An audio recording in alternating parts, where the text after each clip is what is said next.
بسم الله الرحمن الرحيم. الحمد لله رب العالمين، والصلاة والسلام على سيد المرسلين وعلى آله وأصحابه وأزواجه وذرياته وأهل بيته أجمعين، أما بعد. فأعوذ بالله من الشيطان الرجيم. بسم الله الرحمن الرحيم. شهر رمضان الذي أنزل فيه القرآن هدى للناس وبينات من الهدى والفرقان فمن شهد منكم الشهر فليصمه. اللہ رب العزت والجلال نے زمان و مکان میں سے جس زمانے کو چاہا اسے مقدس بنا دیا اور جس مکان کو چاہا اسے متبرک بنا دیا. ساری کائنات ان کی بنائی ہوئی ہے. کائنات کے جس حصے کو چاہا اسے مقدس اور متبرک بنا دیا اور زمانے کے جس حصے کو چاہا اسے تقدس سے اور برکتوں سے مالا مال کر دیا. رمضان ایک مہینہ ہے، اس کے شب و روز، رات دن اسی طرح ہوتے ہیں جس طرح اور مہینوں کے شب و روز ہوتے ہیں. سورج اپنے دستور کے مطابق طلوع ہوتا ہے اور اپنے دستور کے مطابق غروب ہو جاتا ہے.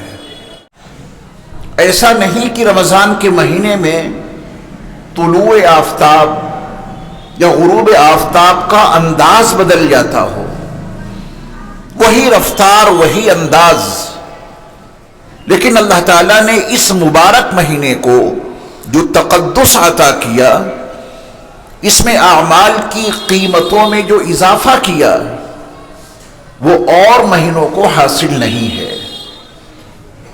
انہیں عطا کرنا ہے اپنے بندوں کے لیے کچھ مخصوص مقامات بتا دیے، یہاں آ کے عبادت کرو گے تو تمہارے اعمال کی قیمتیں بڑھ جائیں گی.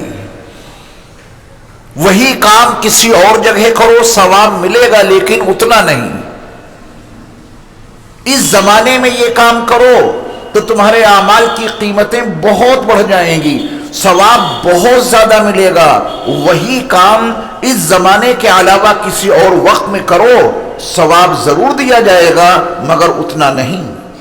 اللہ تعالیٰ نے رمضان کے مہینے کو جو عظمتیں عطا کی ہیں، ماہ رمضان کو جو رفعتیں عطا کی ہیں، رمضان کے مہینے کو جو اللہ رب العزت نے تقدس عطا کیا ہے، وہ 11 مہینوں میں سے کسی مہینے کے شب و روز کو حاصل نہیں. دن کا روزہ، رات کا قیام یعنی تراویح کی نماز، یہ انسان کے سارے گناہوں کو معاف کر دینے کا ذریعہ ہے. ماہ رمضان میں آپ دن میں روزے رکھتے ہیں، رات کا قیام کرتے ہیں، تراویح کی نمازیں ادا کرتے ہیں، قرآن مجید سنتے اور سناتے ہیں. اللہ رب العزت کی رضا کے لیے اگر یہ کام کیا ہے، اللہ زندگی کے سارے گناہوں کو معاف کر دیں گے. اتنا عظیم مہینہ آنے والا ہے، اس کے استقبال کے لیے ہمیں اور آپ کو ذہنی طور پہ تیار رہنا ہے. میرے ایمان والے بھائیوں، ماہ رمضان کی آمد ہے. ماہ شعبان کے نصف کی یہ رات ہے. آدھا شعبان گزر چکا، آدھا شعبان باقی ہے. اور نبی علیہ الصلوۃ والسلام کی دعاؤں کو اگر آپ دیکھیں تو آپ علیہ الصلوۃ والسلام ماہ رجب سے ہی ماہ رمضان کے استقبال کی تیاریاں شروع کر دیتے تھے. رجب جو اس سے پہلے کا مہینہ گزرا، رجب کے بعد شعبان اور شعبان کے بعد رمضان، نبی علیہ الصلوۃ والسلام اپنی دعاؤں میں رجب کے مہینے سے ہی اس دعا کا اہتمام کرتے تھے: اے اللہ، ہمارے رجب میں اور ہمارے شعبان میں برکت عطا کر دیجئے اور ہمیں رمضان تک پہنچا دیجئے. اس سال کا رمضان پانے کے لیے وہ نبی معصوم، وہ نورانی نبی صلی اللہ علیہ وسلم اتنا اہتمام کر رہے ہیں جو بخشے بخشائے تھے، جن کے صدقے میں نبیوں کو نبوت ملی، جن کے طفیل رسولوں کو رسالت ملی، جن کی سفارش کی بنیاد پہ ہمیں اور آپ کو جنت ملے گی انشاءاللہ، جن کے نورانی ہاتھ سے آب کوثر پینے کے بعد جنت میں داخل ہونے تک پیاس نہیں لگے گی، وہ رسول معصوم بخشے بخشائے نبی رمضان کے سلسلے میں کتنے فکر مند ہیں۔ وہ رجب سے ہی اللہ تعالیٰ سے یہ دعا کر رہے ہیں کہ یا اللہ ہمارے رجب میں اور ہمارے شعبان میں برکتیں عطا کر دیجئے اور ہمیں رمضان تک پہنچا دیجئے۔ یہ دعا ہے نبی صلی اللہ علیہ وسلم کی، ہمیں پہنچا دیجئے رمضان تک۔ ہمارے اور آپ کے اندر کوئی جذبہ ماہ رجب سے بیدار ہوا؟ شعبان کے اتنے ایام گزر گئے، ماہ رمضان کو پانے کا کوئی وجدان پیدا ہوا؟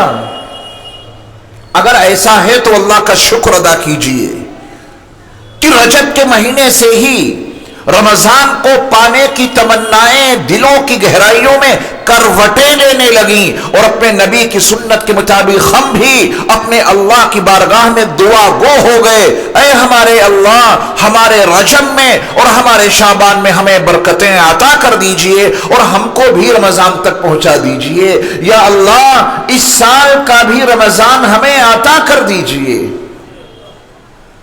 یہ دعائیں مانگی ہیں اگر اللہ سے تو اس پہ اللہ کا شکر ادا کیجئے۔ اور اگر ایسا نہیں ہوا، ماہ رجب آیا لیکن ہم نے اس کو اتنی ہی لاپرواہی سے گزار دیا جتنے اور مہینوں میں لاپرواہی برتی، ماہ شعبان کے 14 ایام گزر گئے اور ہم نے ایک مرتبہ بھی اپنے اللہ سے یہ دعا نہیں کی کہ یا اللہ ہمارے لیے اس شعبان میں برکتیں عطا کر دیجئے، اور اے ہمارے پیارے اللہ اس سال کا رمضان بھی ہمیں عطا کر دیجئے، ہمیں رمضان تک پہنچا دیجئے، اس کا شب و روز ہمیں بھی مل جائے۔ یہ اللہ سے اگر دعا نہیں کی ہے تو اتنا عرصہ ہم نے اپنے پیارے نبی صلی اللہ علیہ وسلم کی سنت کے خلاف گزارا ہے۔ تقریباً 1.5 ماہ ہو گیا نبی کی سنت کی خلاف ورزی کرتے ہوئے۔ اس حوالے سے ویسے تو اور نہ جانے کتنی سنتوں کی ہم خلاف ورزی کرتے ہیں، استقبال رمضان کے حوالے سے ہم نے 1.5 مہینہ کیسا گزارا جس میں نبی کی سنت کے خلاف ہم نے زندگی گزاری ہے۔ ہمیں رجب سے ہی اللہ سے یہ دعا مانگنے میں مصروف ہو جانا چاہیے تھا کہ اے اللہ ہمارے لیے ہمارے رجب میں برکتیں عطا فرمائیے، ہمارے لیے ہمارے شعبان میں برکتیں عطا فرمائیے اور ہم کو رمضان تک پہنچا دیجئے۔ یہ دعا کرنا مسنون ہے۔ ماہ رجب کے آغاز سے اپنے اللہ سے یہ بھیک مانگنا شروع کر دینی چاہیے، لیکن ہم نے غفلت میں وقت گزارا ہے۔ اللہ ہماری اس غفلت کو معاف فرما دے۔ آدھا شعبان باقی رہ گیا ہے، روزانہ اپنی دعاؤں میں اس کو شامل کر لیا کرنا جو ایام باقی بچے ہیں۔ اے اللہ ہمارے لیے اس ماہ شعبان میں برکتیں عطا فرمائیے اور ہمیں رمضان تک پہنچا دیجئے۔ کیا یہ سچائی نہیں ہے؟ کیا یہ حقیقت نہیں ہے کہ کتنے لوگوں کو سال گزشتہ ماہ رمضان ملا تھا، انہوں نے اس کی قدر بھی کی تھی، روزوں کا اہتمام رکھا، تراویح کا بھی خصوصی اہتمام رکھا، لیکن اس سال کے ماہ رمضان کے آنے سے پہلے پہلے وہ اللہ کو پیارے ہو گئے۔ سچائی ہے یہ۔ نہ جانے کتنے ایمان والوں کو گزشتہ سال کا رمضان میسر ہوا تھا، لیکن اس سال کے رمضان کی آمد سے پہلے ہی وہ اللہ کو پیارے ہو گئے، اور ابھی جو 15 ایام باقی ہیں تقریباً ماہ رمضان کی آمد میں، کیا کوئی اپنے بارے میں اس بات کی گارنٹی دے سکتا ہے کہ وہ رمضان تک پہنچ ہی جائے گا؟ اللہ چاہیں گے تو پہنچیں گے، ورنہ زندگی کا یہ چراغ، زندگی کا یہ چراغ نہ جانے کس چوراہے پر بجھ جائے، کسی کو خبر نہیں۔ اللہ سے دعا مانگتے رہنا چاہیے کہ یا اللہ ہمیں بھی رمضان تک پہنچا دیجئے۔ نبی معصوم صلی اللہ علیہ وسلم کی دعا، آپ کی تڑپ، آپ کا جذبہ، آپ کا احساس تو دیکھو کہ آپ علیہ السلام خود کو رمضان تک پہنچنے کے لیے اپنے اللہ سے دعا گو ہیں، اے اللہ ہمیں رمضان تک پہنچا دے۔ رمضان اتنا قیمتی مہینہ ہے، رمضان اتنا مقدس مہینہ ہے، رمضان اتنا بابرکت مہینہ ہے، رمضان اتنا نورانی مہینہ ہے۔ اس کے شب و روز میں اللہ نے رحمتیں کتنی رکھی ہیں، اس کے رات اور دن میں اللہ نے برکتیں کتنی رکھی ہیں۔ وہ مغفرت کو حاصل کرنے کا ایک بنیادی ذریعہ ہے، جہنم سے چھٹکارے کا پروانہ ملنے کا ایک بڑا اہم مہینہ ہے۔ نبی صلی اللہ علیہ وسلم نے اپنی امت کو تعلیم دے دی کہ تم بھی اپنے اللہ سے یہی دعا کرتے رہنا کہ اے ہمارے پیارے اللہ ہمیں بھی اس سال کے رمضان تک پہنچا دیجئے۔ یہ رمضان آ رہا ہے، اس کے شب و روز ہمیں بھی عطا کر دیجئے۔ اے اللہ اس ماہ رمضان کے رات اور دن ہمیں بھی نصیب فرما دیجئے، تاکہ جب آپ یہ مہینہ ہمیں عطا کریں تو ہم دن کے روزے رکھیں، رات کا قیام کریں، تراویح کی نمازوں کا اہتمام رکھیں۔ آج آپ کو چند باتیں میں بتاؤں گا استقبال رمضان کے تعلق سے کہ ہم اس رمضان کے لیے خود کو ذہنی طور پر کس طرح تیار کریں۔ وہ باتیں آپ کو سننی بھی ہیں، سمجھنی بھی ہیں اور یاد بھی کرنی ہے انشاءاللہ۔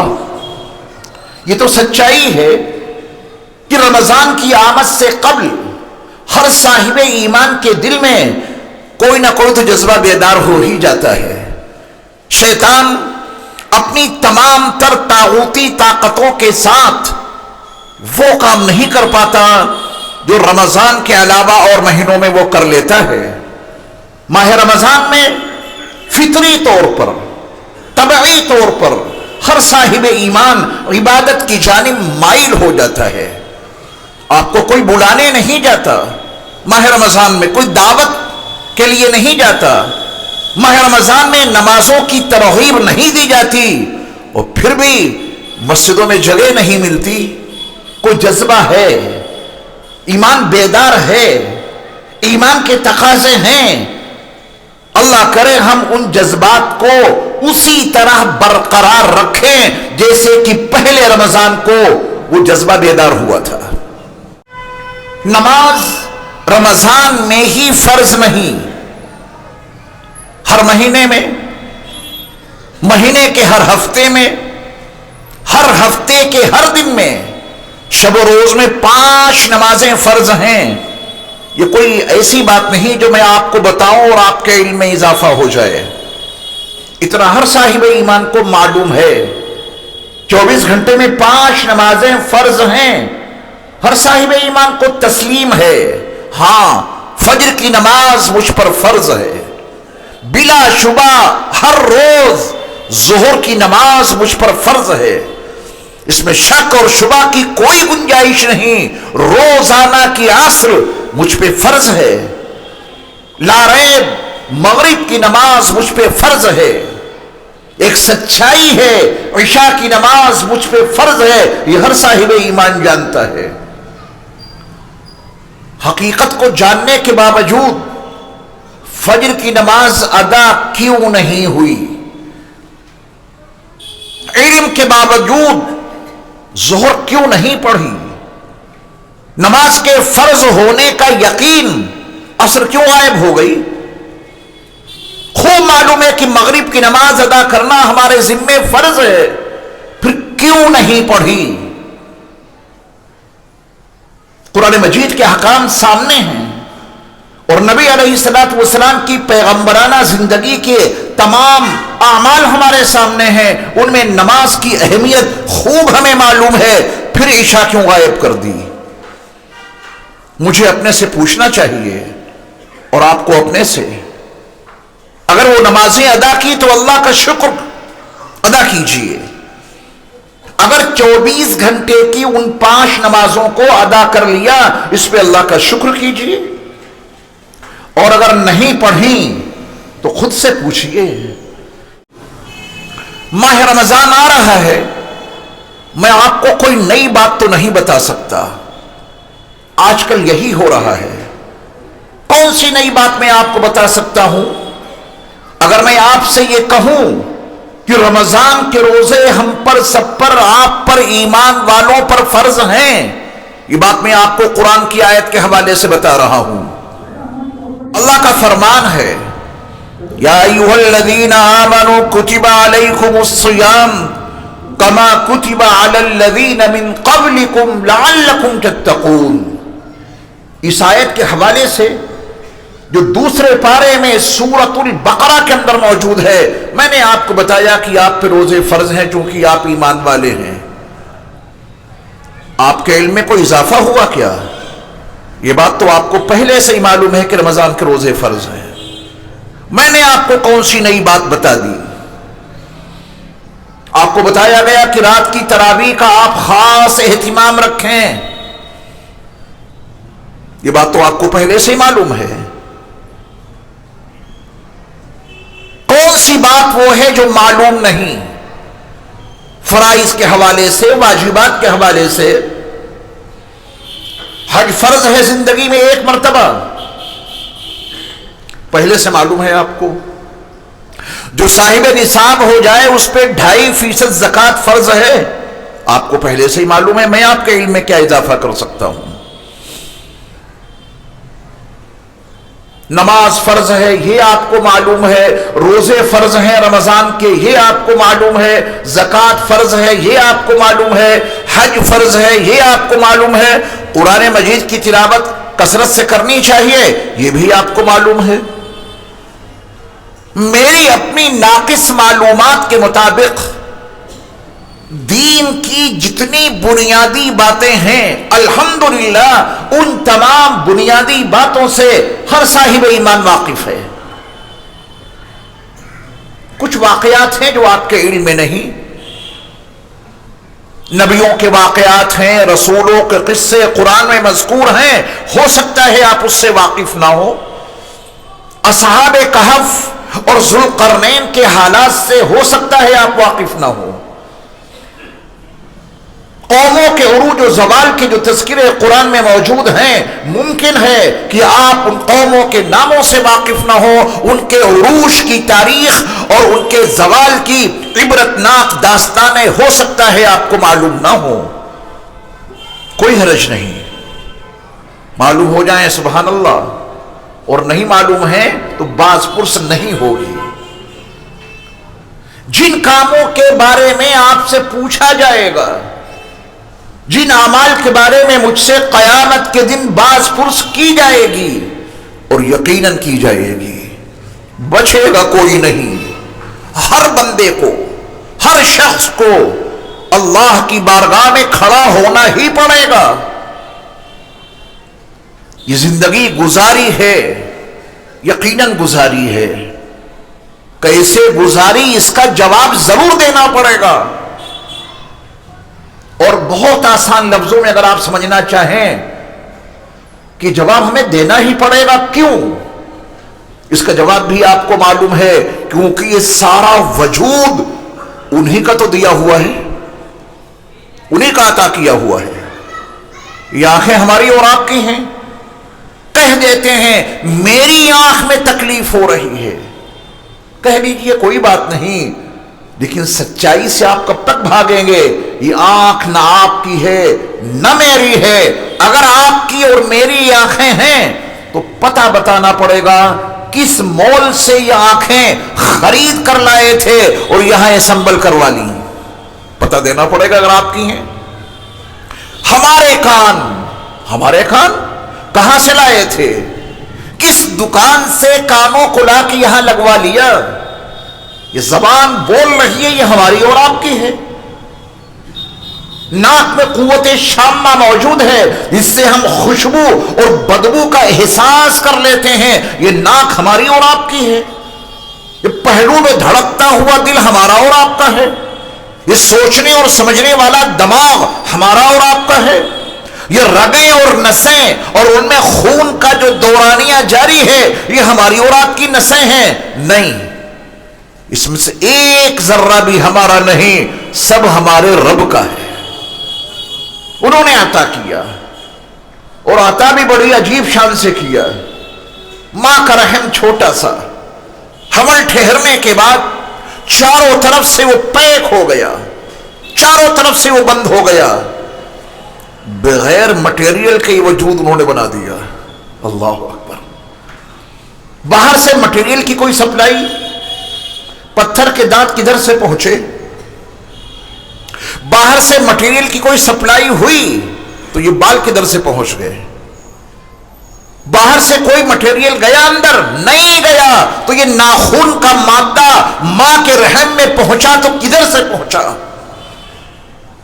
چاروں طرف سے رحم پیک ہے، اس میں ہڈیوں کا یہ فولڈر ڈھانچہ کیسے تیار ہو گیا، اور اس ہڈی کے اوپر یہ گوشت کیسے چڑھا اور کیسے تھما؟ جب آپ غور کریں گے تو اپنی بے کسی کا اور اپنی بے بسی کا اقرار ہو ہی جائے گا۔ میرے رب، میرا تو کچھ بھی نہیں ہے، جو کچھ ہے وہ سب آپ کا دیا ہوا ہے۔ جب انہوں نے دیا ہے تو انہیں حق ہے کہ پوچھیں تمہیں زندگی دی تھی، اور زندگی کتنی قیمتی ہے، اس کا وہ سانس جو باہر آیا وہ کتنا قیمتی ہے، اگر اندر ٹھہر جائے تو زندگی کے تانے بانے بکھر جائیں۔ یہ ایک سانس کتنا قیمتی ہے، باہر کا آکسیجن اگر اندر نہ پہنچے تو زندگی ٹھہر جائے، پھر زندگی عطا کرنے والا کوئی نہیں۔ ایک سانس جو اندر جاتا ہے وہ اللہ کی عظیم نعمت ہے، ایک سانس جو باہر آتا ہے وہ اللہ کی عظیم عطا ہے نا، جو انہوں نے دے رکھی ہے زندگی۔ کیا کھاتے ہیں؟ جو کچھ غذائیں ہمارے اور آپ کے لیے حلال ہیں، ان حلال غذاؤں کو کھاتے ہیں۔ یہ پورا وجود کیسے بن رہا ہے؟ آپ کے وجود میں کتنے سیلز ہیں؟ یہ اربوں سیلز جو اندر موجود ہیں، ہر سیلز کو انرجی الگ انداز کی چاہیے۔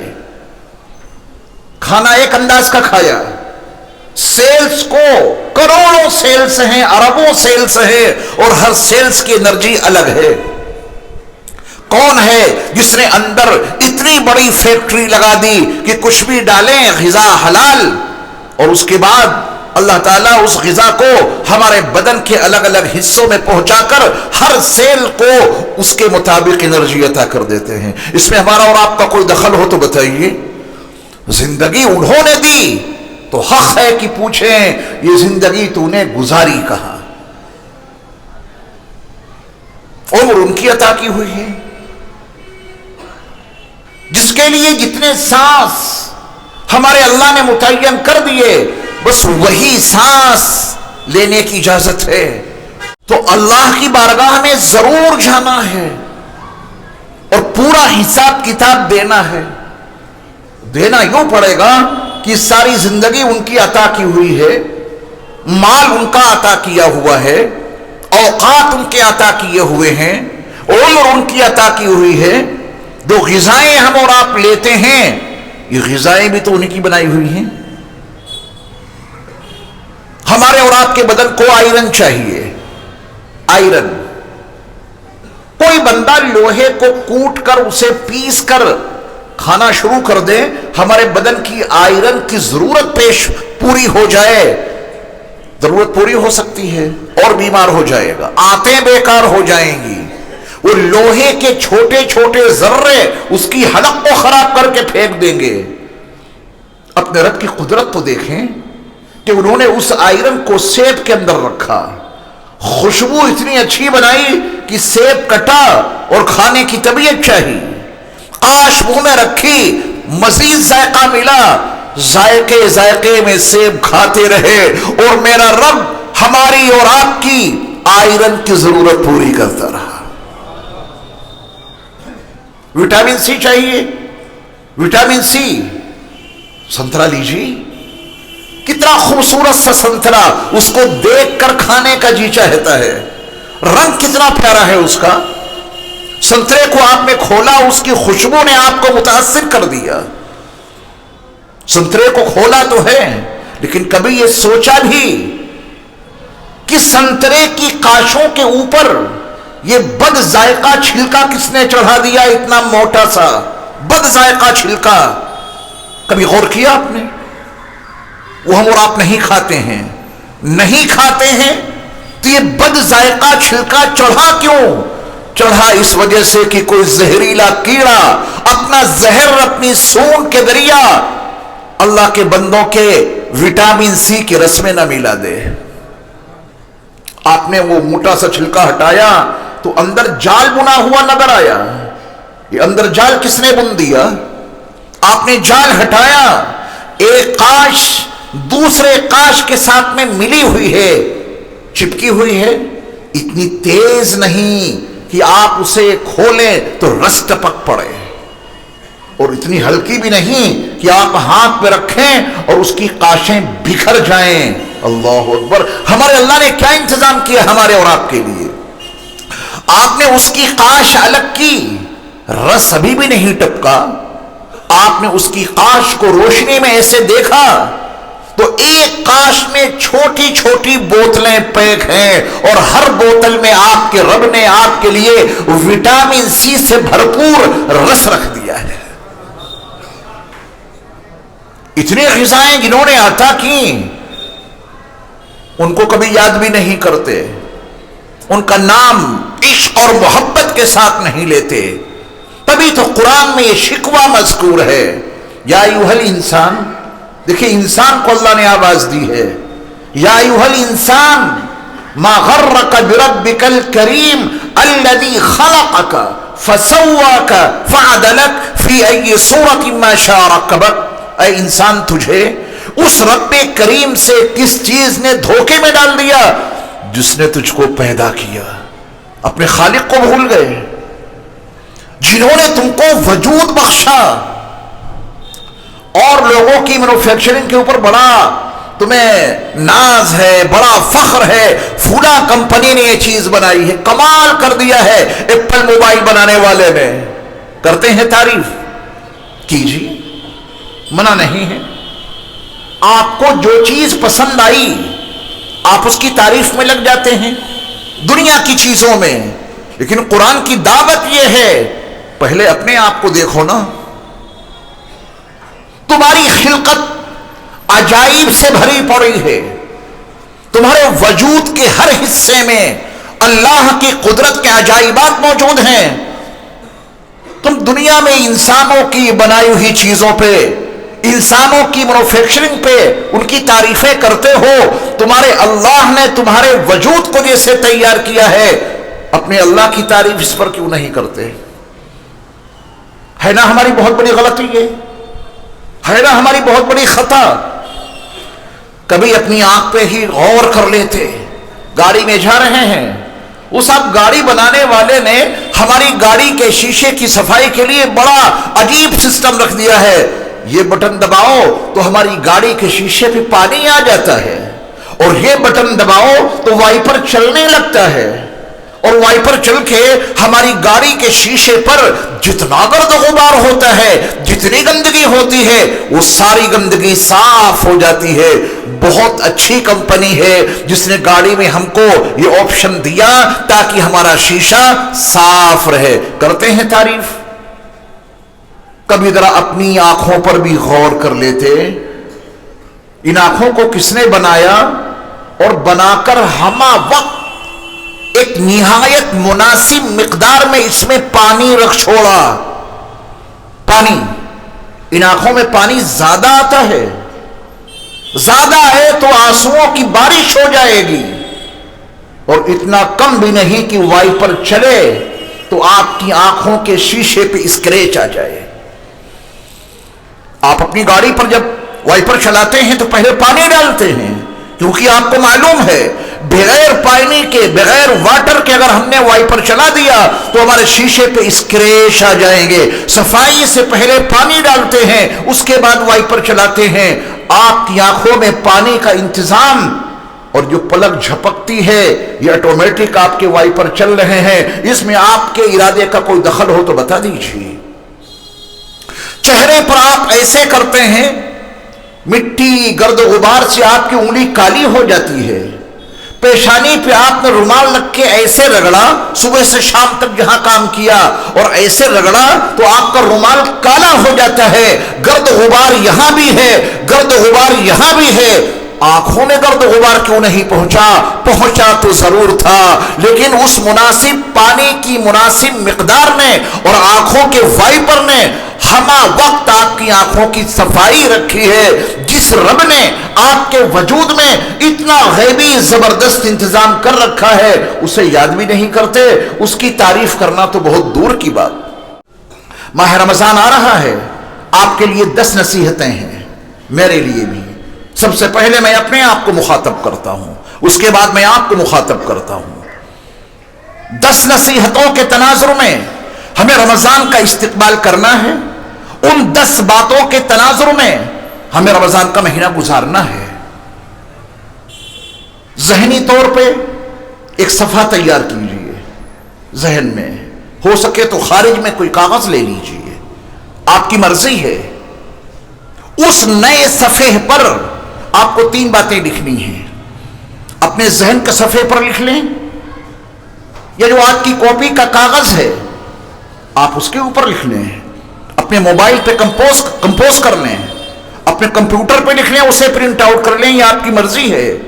لیکن استقبال رمضان کے لیے ایک نیا صفحہ تیار کرنا ہے، اس نئے صفحے پر 3 باتیں لکھنی ہیں۔ نمبر 1، میرا اپنے رب سے تعلق کیسا ہے؟ یہ ابھی ہمیں اور آپ کو غور کرنا ہے۔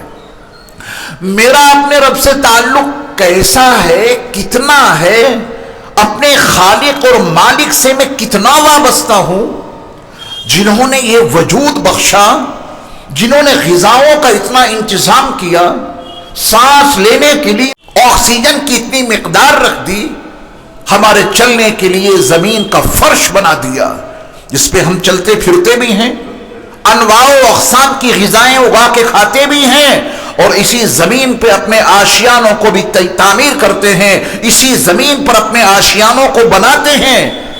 تن بدن ڈھانپنے کے لیے جنہوں نے لباس عطا کر دیا، کسی نعمت کی کوئی کمی نہیں ہے، ایسے رب سے میرا تعلق کتنا ہے؟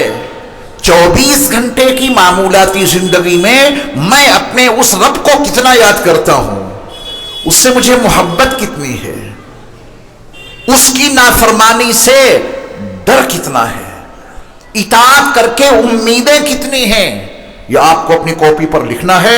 ذہن کے صفحے پر لکھیں، یا اپنی کاپی کے کاغذ پر لکھیں، یا اپنے موبائل پہ کمپوز کریں، یا اپنے کمپیوٹر پہ آپ اسے کمپوز کریں اور اس کا پرنٹ آؤٹ نکالیں، یہ آپ کی مرضی ہے۔ لیکن یہ پہلا کام اس صفحے کے اوپر ضرور کرنا، اور پھر یہ دیکھنا کہ اس عمل کے نتیجے میں، اس احساس، اس وجدان اور اس فکر کے نتیجے میں اپنے رب سے تعلق کتنا بڑھتا ہے، جس کو ہم 24 گھنٹے میں بالکل نہیں یاد کرتے، وہ یاد آنا شروع ہو جائے گا۔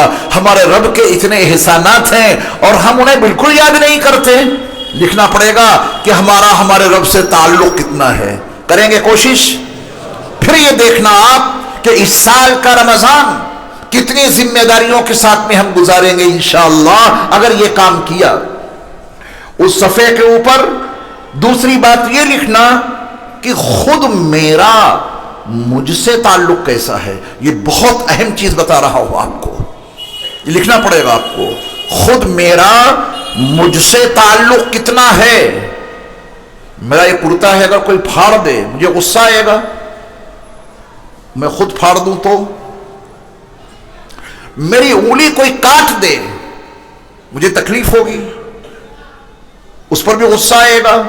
انتقام اور بدلے کی آگ دل میں سلگنے لگے گی، اور اگر وہ انگلی میں خود اپنے ہاتھ سے کاٹ دوں، میرا اتنا ہاتھ اگر کوئی جلا دے ہمارا اس کے ساتھ میں کیا برتاؤ ہوگا، اور اگر میں خود کو آگ میں ڈال کے اپنے آپ کو جلا دوں تو پھر کیا ہوگا۔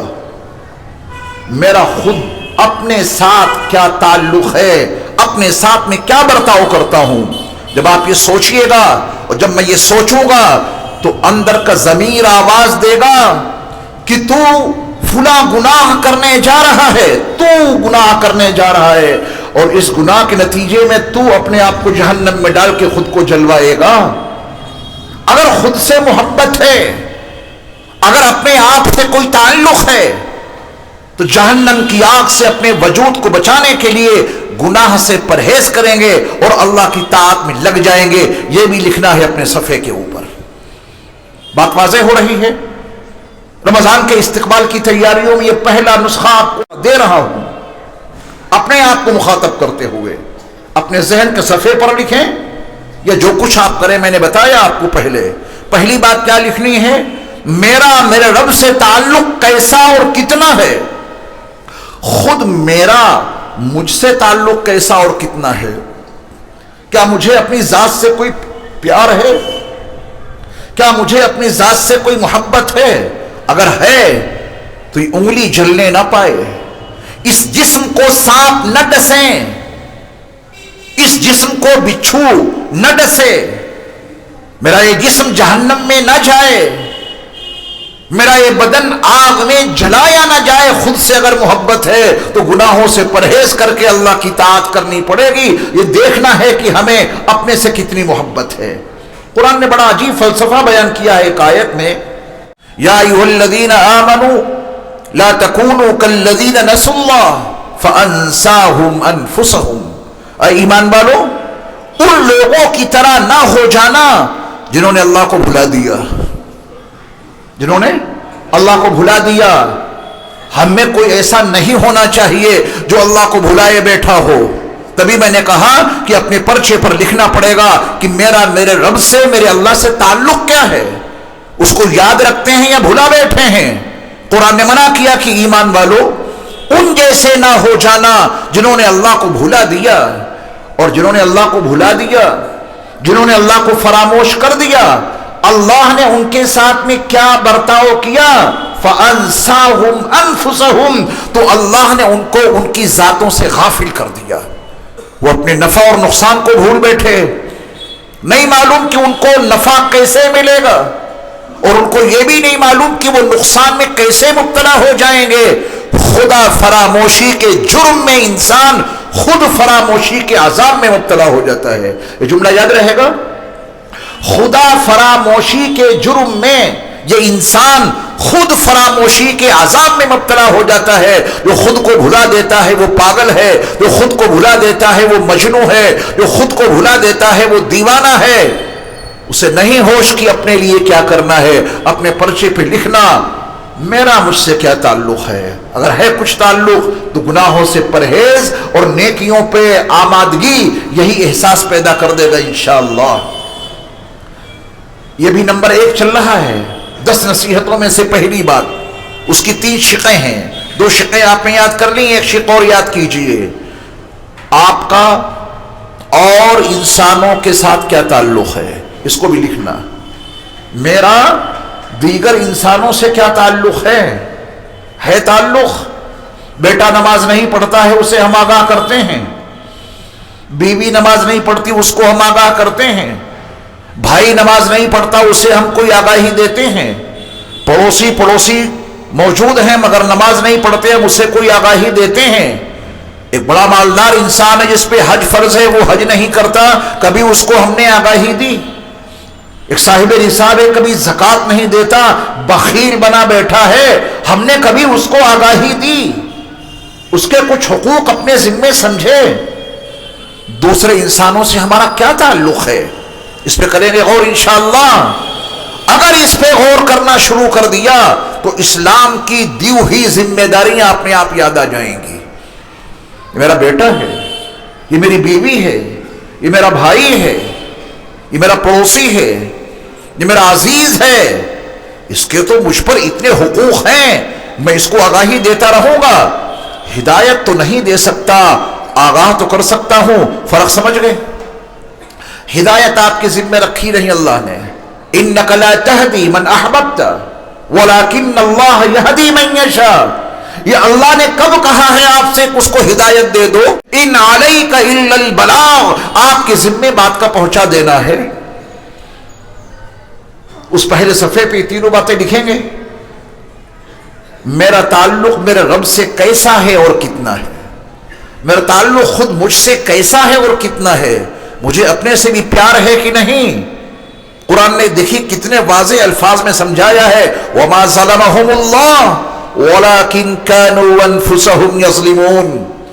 جب ان مجرموں کو گنہگاروں کو جرائم پیشہ لوگوں کو جہنم میں ڈالا جائے گا اور وہ جہنم کے دہتے ہوئے شعلوں میں جل رہے ہوں گے، تو اللہ کا فیصلہ ہے وَمَا ظَلَمَهُمُ اللَّهُ، اللہ نے ان پر کوئی ظلم نہیں کیا، وَلَكِنْ كَانُوا أَنفُسَهُمْ يَظْلِمُونَ، خود ان کو اپنے سے پیار نہیں تھا، انہوں نے یہ سب کچھ ظلم اپنے اوپر خود کیا ہے، ایسے کام کیے جہنم میں ڈالے گئے، ان کو خود اپنے سے پیار نہیں تھا۔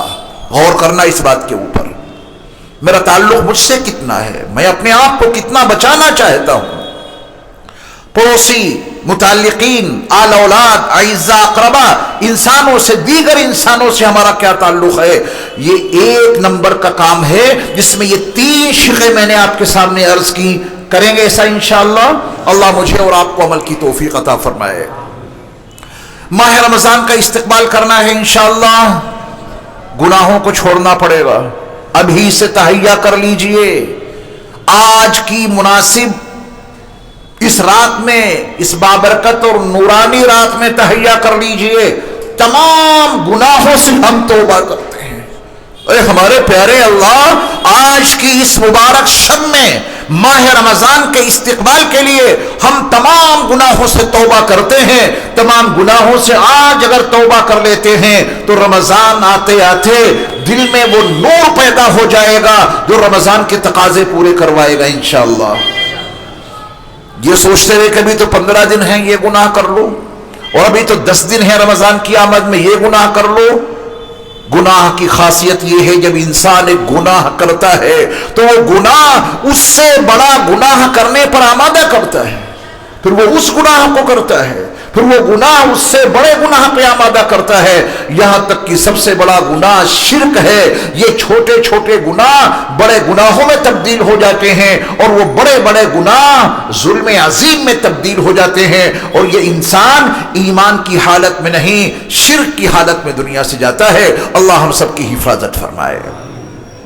ابھی سے تہیہ کر لیں، رمضان کے استقبال کے لیے ہم تمام طرح کے گناہوں سے توبہ کرتے ہیں۔ شراب نہیں پیئیں گے، شرابیوں کی تو آج بھی مغفرت نہیں، اس مبارک رات میں بھی مغفرت نہیں کی بھیک ان کو نہیں ملے گی، لیکن اگر یہیں بیٹھے بیٹھے توبہ کر لی، یا اللہ آئندہ شراب کو ہاتھ نہیں لگاؤں گا، تو اللہ اسی وقت ہمیں اور آپ کو ولی بنا دے گا۔ شرابی بیٹھے بیٹھے ابھی توبہ کر سکتا ہے، اپنے دل میں تہیہ کر لے کہ اب نہیں پینی ہے، ہاتھ نہیں لگانا ہے، اللہ یہیں ولی بنا دیں گے اس شرابی کو۔ توبہ کرنا شرط ہے، تو تمام گناہوں کو ترک کرنے اور تمام گناہوں کو چھوڑنے کا عزم مصمم کر لیں۔ کس کے لیے؟ رمضان کے استقبال کے لیے۔ رمضان آ رہے ہیں، میں ابھی تک گناہوں کی لت میں مبتلا ہوں، رمضان کی آمد ہے، 15 دن رہ گئے ہیں، 14 دن رہ گئے ہیں، اور میں ابھی بھی گناہوں کے اوپر لگا ہوا ہوں۔ گناہوں سے توبہ کرتا ہوں تاکہ دل منور ہو جائے، ذہن صاف ہو جائے، اور ماہ رمضان کی رحمتوں کو، اس کی برکتوں کو حاصل کرنے کے لیے ہم تیار ہو جائیں۔ کون کتنا گنہگار ہے وہ خود جانتا ہے، اللہ جانتے ہیں۔ آئیے ہم سب مل جل کر تہیہ کریں، ارادہ کریں کہ ہم گناہوں سے پکی سچی توبہ کرتے ہیں۔ اے اللہ ہمیں معاف فرما دیجیے، دن کے اچھالوں میں، رات کی تاریکیوں میں، جھلوتوں میں، خلوتوں میں، جانے میں، انجانے میں جتنے بھی ہم نے گناہ کیے ہیں، اے ہمارے پیارے اللہ ہمارے سارے گناہوں کو معاف کر دیجئے۔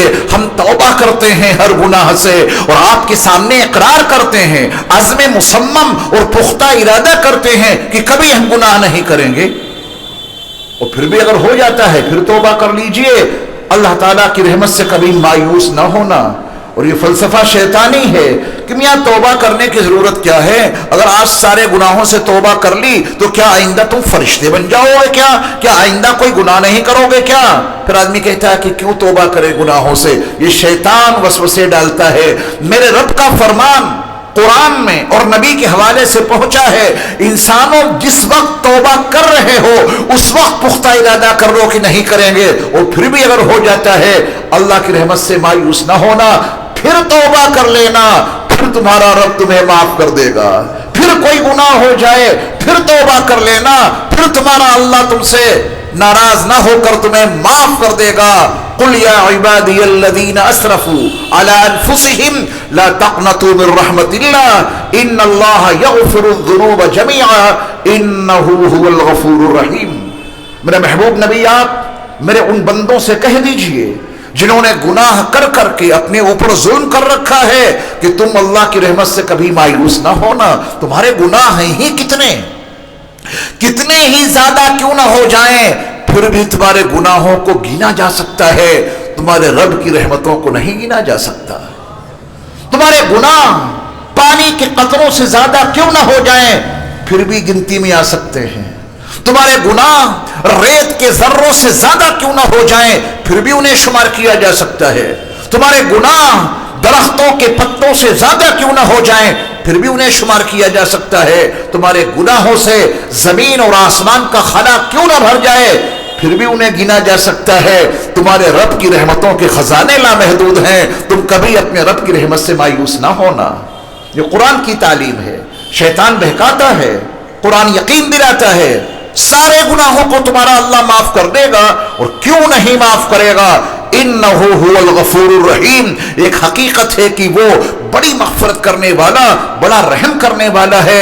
گناہوں سے پکی سچی توبہ کرو، اللہ تمہارے گناہوں کو نہ صرف یہ کہ معاف کریں گے بلکہ تمہارے سارے گناہوں کو نیکیوں میں تبدیل کر دیں گے۔ فَأُولَئِكَ يُبَدِّلُ اللَّهُ سَيِّئَاتِهِمْ حَسَنَاتٍ۔ اللہ ان برائیوں کو نیکیوں میں بدل دیتے ہیں۔ جو ایسے کریم ہیں ان سے مایوس ہونے کی کیا ضرورت ہے؟ جو گناہوں کو نیکیوں میں بدل دے، جو ایسے رحیم ہیں ان کی رحمت سے مایوس ہونے کی کیا ضرورت ہے؟ گناہوں سے پکی سچی توبہ کریں، اپنے اللہ کی رحمت سے پورا یقین رکھیں، اس پہ پوری امید رکھیں۔ اپنے اوقات مرتب کرنے پڑیں گے آج سے ہی۔ یہ تیسری بات آپ کو بتا رہا ہوں، اپنے اوقات کو مرتب کیجیے۔ اوقات کو مرتب کرنے کا مطلب سحری کے وقت سے چلتے ہیں، ہے نا؟ رات میں تھوڑا بہت آرام کیا، اب سحری کا وقت آیا، پہلی سحری آپ کھائیں گے تو کچھ پہلے اٹھ گئے، تہجد پڑھ لیجئے، قرآن کی تلاوت کر لیجئے، اللہ کا ذکر کر لیجئے، نبی علیہ الصلوۃ والسلام کی بارگاہ میں صلوۃ والسلام کا نذرانہ پیش کر دیجئے اور سحری کھا لیجئے۔ مرتب ہو گیا وقت، تہجد پڑھیں گے انشاءاللہ۔ رمضان سے بہتر تہجد پڑھنے کا کوئی موقع میسر نہیں ہوتا۔ سحری کے لیے اٹھتے ہی اٹھتے ہیں، وہ تہجد پڑھنے کی عادت ڈالیے، اور اتنے میں سحری تیار ہو گئی، آپ نے سحری کھا لی، فجر کی نماز پڑھی۔ عام طور پہ رمضان میں فجر کی نماز کے بعد ہر ایک کو سونے کی یا کھیلنے کی فکر رہتی ہے۔ بچے کھیل میں مصروف ہو جاتے ہیں اور بڑے سو جاتے ہیں۔ آرام کر لیجئے گا، کوئی دقت نہیں، لیکن ایک کام نہ بھولیے گا، فجر کی نماز کے بعد کم از کم 100 مرتبہ استغفار، استغفر اللہ ربی من کل ذنب واتوب الیہ، اور 100 مرتبہ درود شریف، اور کچھ قرآن آپ پڑھ لیجئے گا، اس کے بعد آرام کیجئے گا۔ ظہر کی نماز پڑھ لی، اللہ کا ذکر کیا، قرآن مجید کی کچھ تلاوت کی، کچھ مسائل سیکھ لیجئے۔ رمضان کے مہینے میں مسائل شرعیہ سیکھنے کے لیے بہت اچھا وقت ہوتا ہے، اس کے لیے وقت فارغ کیجئے گا۔ عصر کی نماز پڑھی، عصر کی نماز کے بعد اللہ کا ذکر کریں، تھوڑی دیر قرآن مجید کی تلاوت کریں، کچھ مسئلے بھی سیکھ لیں دین کے۔ مغرب کی نماز جب آپ ادا کر لیں، مغرب کی افطار کیا، پھر اس کے بعد مغرب کی نماز، مغرب کی نماز کے بعد آپ کو 100 مرتبہ پھر استغفار اور 100 مرتبہ درود شریف پڑھنا ہے، تھوڑی سی تلاوت ہر نماز کے بعد معمول بنائیں۔ اس کے بعد دیکھیے فرض نمازوں کی ادائیگی 24 گھنٹے میں 5 مرتبہ ہے ہی، پانچوں وقت کی نماز فرض ہے ہمارے اور آپ کے ذمے۔ اور رمضان کے مہینے میں بھی اگر سستی ہوتی رہی تو اس سے بڑی محرومی کیا ہوگی؟ تو رمضان کے مہینے میں اگر ہم نے پانچوں وقت کی نمازوں کا خاص اہتمام رکھا تو اللہ اس کی برکت سے 11 مہینوں میں بھی ہمیں اور آپ کو 5 وقت کی نماز ادا کرنے کی توفیق عطا کرتے رہیں گے۔ اور رمضان میں یہ سستی ہے تو پھر باقی دنوں میں سب کچھ غائب ہی رہے گا جیسا کہ ہمارا ماحول بنا ہوا ہے۔ اللہ تعالی ہم سب کی حفاظت فرمائے۔ یہ 5 وقت کی نماز جو رمضان میں ادا کریں گے، اس میں آپ کو 2 چیزوں کا خاص خیال رکھنا ہے۔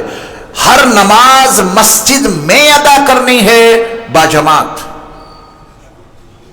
افطار پارٹی ہے، کہاں جاؤ گے؟ سعیدیہ مسجد میں، یہیں کھاؤ پیو، یہیں ہمارے حافظ جی نماز پڑھا دیں گے، مولوی صاحب نماز پڑھا دیں گے۔ کیوں؟ مسجد میں آنا پڑے گا۔ یہ عذر قابل قبول نہیں ہے کہ آپ افطاری کے لیے کوئی پارٹی کریں، افطار پارٹی کریں اور مسجد کی جماعت چھوڑ دیں۔ تراویح ہو رہی ہے گھر میں، علماء سے مسئلہ پوچھ لینا، بولے کہاں جاؤ گے؟ مسجد میں فرض نماز پڑھنے کے لیے، یہی تراویح یہی فرض نماز۔ مسئلہ تو معلوم کر لیتے۔ جو لوگ اپنے گھروں میں تراویح کی نماز کا اہتمام کرتے ہیں اچھی بات ہے، پڑھیں، ممنوع نہیں ہے، لیکن فرض نماز مسجد میں پڑھو، اس کے بعد اپنے گھر جاؤ، وہاں جا کے تراویح پڑھو۔ تو یہ نماز جو ادا کرنی ہے 5 وقت کی رمضان کے مہینے میں، اس میں ان دونوں باتوں کا خیال رکھیں گے انشاءاللہ۔ 5 وقت کی نماز مسجد میں ادا کرنی ہے اور باجماعت ادا کرنی ہے انشاءاللہ۔ یہ ماہ رمضان جو ہے نا، یہ ماہ قرآن ہے، قرآن کا مہینہ ہے۔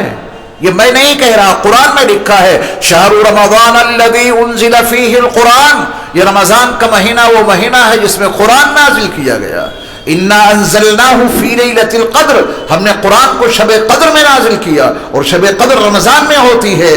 تو ماہ رمضان ماہ قرآن ہے، اس مہینے میں قرآن مجید کی تلاوت کی کثرت رہنی چاہیے۔ کل ملا کر مجموعی طور پہ روزانہ 1 پارہ تو ناظرہ خواہ حضرات کو پڑھ ہی لینا ہے۔ یہ منیمم بتا رہا ہوں، کم سے کم 1 پارہ روزانہ پڑھنا ہے۔ حفاظ زیادہ سے زیادہ پڑھیں اور پڑھتے ہیں ماشاءاللہ۔ ابھی میں ایک ادارے میں گیا تھا بنگال، تو وہاں اس ادارے میں جو حفاظ تیار ہوئے ان میں سے چند حفاظ کو سامنے پیش کیا گیا۔ فجر کی نماز کے بعد انہوں نے سورۃ الفاتحہ سے تلاوت شروع کی، اور رات کو عشاء کے بعد من الجنۃ والناس پہ ان کی تلاوت زبانی مکمل ہوئی۔ پورا قرآن ایک نشست میں، ایک جگہ پر زبانی۔ پڑھنے والے بہت کچھ کرتے ہیں، لیکن آپ کے لیے منیمم کم از کم روزانہ 1 پارہ تو پڑھنا ہی ہے، اور اس کے لیے ذہن ابھی سے بنائیں گے جب بات بنے گی۔ پھر دیکھیں رمضان کی ساری برکتیں ضرور ملیں گی انشاءاللہ۔ پہلا عشرہ رحمت کا ہے، اللہ پہلے عشرے میں ہمیں اور آپ کو اپنی رحمت سے مالا مال کر دیں گے، اور دوسرا عشرہ مغفرت کا ہے، اللہ ہمیں اور آپ کو دوسرے عشرے میں مغفرت کی بھیک دے دیں گے، اور تیسرا عشرہ جہنم سے خلاصی کا عشرہ ہے، اللہ ہم سب کو جہنم سے خلاصی کا پروانہ عطا کر دیں گے۔ اس کے لیے ہمیں اور آپ کو یہ کام کرنے ہوں گے۔ دیکھیے ماہ رمضان میں دعائیں خاص طور پہ قبول ہوتی ہیں، بہت زیادہ دعائیں قبول ہوتی ہیں رمضان میں۔ افطار کے وقت دعا کرنا کبھی نہ بھولنا، افطاری کی تیاری کیجئے، لیکن افطار کے وقت دعا کرنا نہ بھولنا۔ میرے مصطفیٰ علیہ السلام کی خوشخبری ہے، اللہ روزے دار کی دعا جو افطار کے وقت ہوتی ہے کبھی رد نہیں کرتے، جو مانگو گے وہ ملے گا۔ افطار کے وقت، سحری میں بھی، تو دعاؤں کا خاص اہتمام رکھیں۔ افطار کے وقت میں بھی، ہر نماز کے بعد بھی، اور اوقات میں بھی، تہجد میں آپ دعا مانگیں، ہر فرض نماز کے بعد دعا مانگیں، تو جتنا مانگیں گے اللہ آپ کو اتنا ہی پسند کریں گے۔ وہ نہ مانگنے والوں سے ناراض ہو جاتے ہیں۔ ترمذی کی روایت ہے، نبی صلی اللہ علیہ وسلم کا فرمان عالی شان ہے، من لم یسأل اللہ یغضب علیہ، جو اللہ سے مانگتا نہیں ہے اللہ اس کے اوپر غضب نازل کرتے ہیں۔ دنیا والے مانگنے سے ناراض ہو جاتے ہیں، وہ نہ مانگنے والوں سے ناراض ہوتے ہیں۔ یا ایھا الناس انتم الفقراء الی اللہ، اے انسانوں تم سب کے سب اللہ کی بارگاہ کے فقیر ہو، اور فقیر تو مانگتا ہوا اچھا لگتا ہے، جو نہ مانگے وہ فقیر کیسا۔ ہمیں اپنے اللہ سے خوب مانگنا ہے اور خوب دعائیں کرنی ہے۔ یہ جو مہینہ ہے رمضان کا، اس میں ذرا نوافل کا اہتمام کر لیجئے۔ نفل نمازوں کی بھی کثرت ہو جائے، جو فرض ہیں وہ تو ہیں، نوافل کا خصوصی اہتمام رکھنا ہے رمضان میں انشاءاللہ۔ نفل نمازیں، آج میں نے مغرب میں آپ حضرات کو دعوت دی کہ آج آپ 6 رکعت 2 سنتوں کے بعد 6 رکعت اوابین کی پڑھیے گا۔ ذرا سی ترغیب دی، ساری مسجد کے نمازیوں نے الحمدللہ آج یہاں اوابین کی 6 رکعت پڑھیں۔ یہ نوافل کا خاص اہتمام رکھیے گا، ماہ رمضان میں نوافل نمازوں کے اہتمام کی برکت سے انشاءاللہ باقی مہینوں میں اور نمازوں کی توفیق ملتی رہے گی۔ اور نمازوں کا ہی نہیں، نفلی صدقات کا بھی اہتمام رکھیے گا۔ زکوٰۃ تو فرض ہے ہی، وہ تو دینی ہی دینی ہے، زکوٰۃ جو فرض ہے۔ نفلی صدقات جو فرض نہیں ہیں وہ بھی دیجیے گا، اللہ اس کی برکت سے 11 مہینوں میں رزق کی وسعت سے مالا مال کر دیں گے۔ اللہ تعالیٰ تمام بلاؤں، تمام مصیبتوں اور تمام ناگہانی آفتوں سے ہماری اور آپ کی حفاظت فرمائیں گے۔ اس مہینے میں اللہ کا ذکر کثرت کے ساتھ میں کرنا ہے۔ جتنا اللہ کا ذکر کریں گے، ہر عمل کی حد متعین ہے، ہر عمل کی، نماز، روزہ، زکوٰۃ، حج، ہر عبادت کی حد متعین ہے، ذکر کی کوئی حد متعین نہیں ہے۔ یا ایھا الذین آمنوا اذکروا اللہ ذکرا کثیرا، اے ایمان والو اللہ کو کثرت کے ساتھ میں یاد رکھو، صبح و شام اس کا ذکر کرو، رات دن اس کا ذکر کرو۔ الذین یذکرون اللہ قیاما وقعودا وعلی جنوبہم، کھڑے ہیں تو اللہ کی یاد ہے، اور بیٹھے ہیں تو اللہ کی یاد ہے، اور لیٹے ہیں تو اللہ کی یاد ہے، اور اللہ کی یاد کرتے کرتے ان کی آنکھیں بند ہو جاتی ہیں اور وہ سو جاتے ہیں۔ یہ ہیں عقل مند لوگ، اللہ ان عقل مندوں میں ہمیں اور آپ کو بھی شامل فرمائے۔ تو اللہ کا ذکر کثرت سے کریں گے انشاءاللہ۔ اور یہ بات میں پہلے بتا چکا ہوں جو 9 نمبر پہ آئی ہے، تہجد کا خاص اہتمام رکھیں۔ میں نے شروع میں بتلا دیا تھا، جہاں اوقات کو مرتب کرنے کی بات کہی تھی، ان مرتب اوقات میں جو کام بتائے ہیں یہ بات پہلے آ چکی ہے، لیکن مستقل اس کا ایک 9 نمبر ہے، اور وہ کیا ہے؟ تہجد کا خاص اہتمام رکھیں۔ جو 10ویں بات اور آخری بات ہے وہ یہ ہے کہ ماہ رمضان کے روزوں کا اتنا اہتمام ہو کہ کوئی روزہ چھوٹے نہیں۔ کریں گے کوشش؟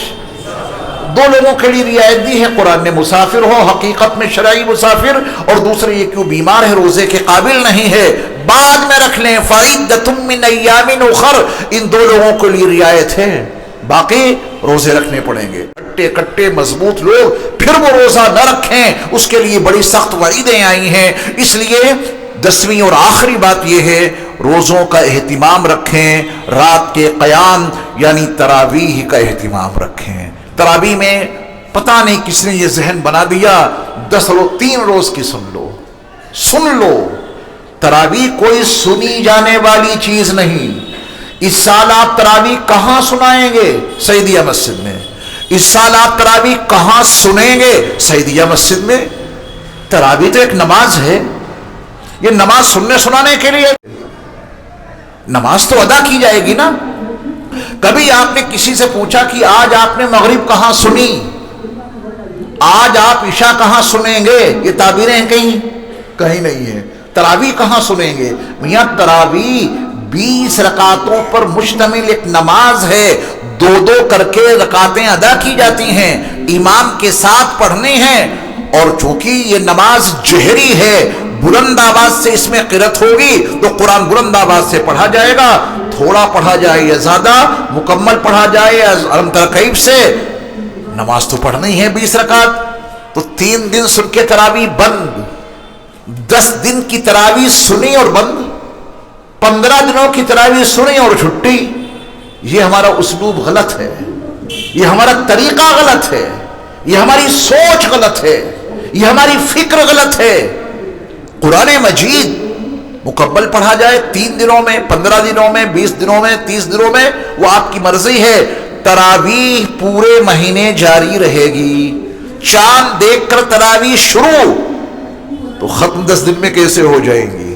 جب تک روزے ہیں جب تک تراویح ہے، چاند دیکھ کر روزے شروع، چاند دیکھ کر تراویح شروع، تراویح پہلے روزہ بعد میں، چاند دیکھا گیا عشاء سے تراویح اور صبح سے روزہ۔ میاں جیسے روزے بند ہوتے ہیں چاند دیکھ کر، ایسے ہی تراویح بند ہوگی چاند دیکھ کر، اس سے پہلے بند نہیں ہے۔ یہ ذہن بنا لیجیے اپنا کہ ہمیں پورے مہینے پابندی کے ساتھ تراویح پڑھنی ہے، تو رمضان کی برکتیں ملیں گی، تو رمضان کی رحمتیں ملیں گی، تو رمضان میں مغفرت کی بھیک ملے گی، تو رمضان میں جہنم سے خلاصی کا پروانہ ملے گا۔ اور جن باتوں پہ ہمارے اللہ کا وعدہ ہے اگر ہم وہی کام نہ کریں اور پھر وہ محروم کر دیں تو شکوہ ہمارا بے جا ہوگا۔ یہ 10 باتیں یاد رکھیں گے، میں ان کو ایک مرتبہ ریپیٹ کیے دیتا ہوں۔ نمبر 1، پرچہ بنانا ہے، اس میں یہ لکھنا ہے میرا میرے رب سے کیا تعلق ہے، میرا مجھ سے کیا تعلق ہے، میرا دیگر انسانوں سے کیا تعلق ہے۔ نمبر 2، سارے گناہوں سے توبہ کر لیں، پکی سچی توبہ کر لیں۔ نمبر 3، اپنے اوقات کو مرتب کر لیں، ہمیں کس وقت کیا کام کرنا ہے۔ یہاں جو آخری عشرے میں اعتکاف ہوتا ہے پورا مرتب کر کے وقت دیتا ہوں، جیسے طلبہ ہوتے ہیں آپ کو اس وقت یہ کرنا ہے، اس وقت یہ کرنا ہے، اور اسی کے مطابق 24 گھنٹے الحمدللہ یہاں گزارے جاتے ہیں۔ چوتھی بات یہ ہے کہ فرض نمازوں کی ادائیگی بڑے اہتمام سے کرنی ہے، با جماعت نماز پڑھنی ہے اور مسجد میں پڑھنی ہے۔ پانچویں خاص بات یہ ہے کہ آپ کو ماہ رمضان میں قرآن کی تلاوت کثرت کے ساتھ میں کرنی ہے، کیونکہ ماہ رمضان ماہ قرآن ہے۔ چھٹی بات یہ ہے کہ آپ اس میں دعاؤں کا خاص اہتمام رکھیں گے، خاص طور پہ افطار کے وقت میں۔ اللہ تعالیٰ افطار کے وقت میں روزے دار کی دعا کو رد نہیں کرتا۔ ساتویں بات یہ ہے کہ نفل نمازوں کا بھی اہتمام رکھنا ہے اور نفلی صدقات کا بھی اہتمام رکھنا ہے۔ زکوٰۃ فرض ہے، اس فرض زکوٰۃ کے علاوہ نفلی صدقات کا ہمیں اور آپ کو خاص اہتمام رکھنا ہے۔ آٹھویں بات یہ ہے کہ اللہ کا ذکر کثرت کے ساتھ میں کرنا ہے انشاءاللہ۔ اور نویں بات یہ ہے کہ تہجد نہیں چھوڑنی ہے، ٹھیک ہے نا؟ تہجد پڑھنی بہت آسان ہے رمضان کے مہینے میں، تو تہجد کا اہتمام رکھیں گے۔ اور 10ویں اور آخری بات میں نے آپ کو کیا بتائی؟ دن کا روزہ اور رات کی تراویح۔ یہ پتہ نہیں کہاں سے وہ سلوک چل پڑا، قرآن مجید مکمل کیا کہ تراویح مکمل ہو گئی۔ تراویح آپ کتنے دنوں میں پڑھائیں گے؟ بولے 10 دن میں۔ 10 دن میں 10 دن میں آپ تراویح کی نمازوں میں قرآن مکمل کریں گے۔ تراویح مکمل کب ہوں گی؟ جب چاند نکل آئے گا۔ فرق سمجھ گئے آپ؟ ان دونوں چیزوں کا خاص طور پہ اہتمام رکھنا ہے، دن کے روزے اور رات کا قیام یعنی تراویح کی نماز۔ اللہ مجھے اور آپ کو کہنے سننے سے کہیں زیادہ عمل کی توفیق عطا فرمائے۔